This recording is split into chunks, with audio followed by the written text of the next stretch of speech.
If you are facing the charges of cheating and criminal breach of trust together, then you need to know this, that both the charges are legally non-sustainable. Let me explain you why. So a word of caution here, that what I will be explaining will be in a very surface level. So if you want to delve more deep, then you need to read section 316 and section 318 of the BNS. Now, cheating is defined under section 318 of BNS. What cheating is? When a person A gets induced by person B fraudulently to deliver a property to person B.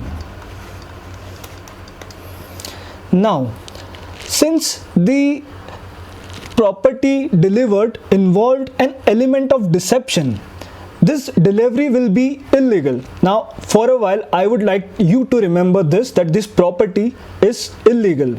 Now,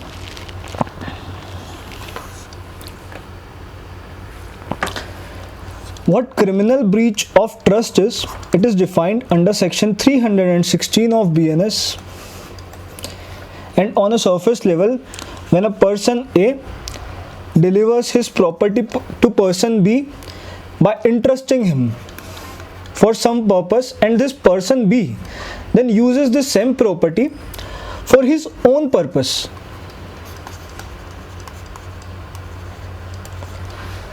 then B has committed criminal breach of trust. Now, one thing to note here is the property that got delivered to B was legal, and that malicious intention that got induced later.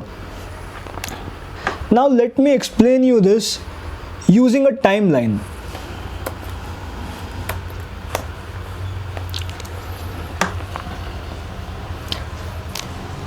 Let's say this axis represents time, and over the time the facts got developed. So let's say T0, the police will have to take the stand that A got induced by B to deliver his property. Now, if the police takes this stand, then they are admitting that the property delivered was illegal. Hence, they are taking the stand that the offense that was committed was of cheating. So let's say here the property delivered was illegal. Now the paradox is, if the police had to push for criminal breach of trust, then they have to take the stand that the property that got delivered to B was legal.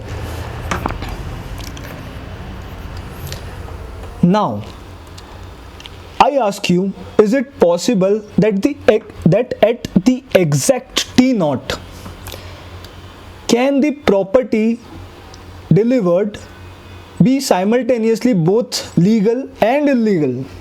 The answer is no. It is impossible. It is beyond the scope of laws of logic. Now, what do we do out of this? We argue the exact same paradox at the time of framing of charges. We tell the judge that both the things cannot exist together, and this is not just my theory, it is backed by many precedents of the Supreme Court.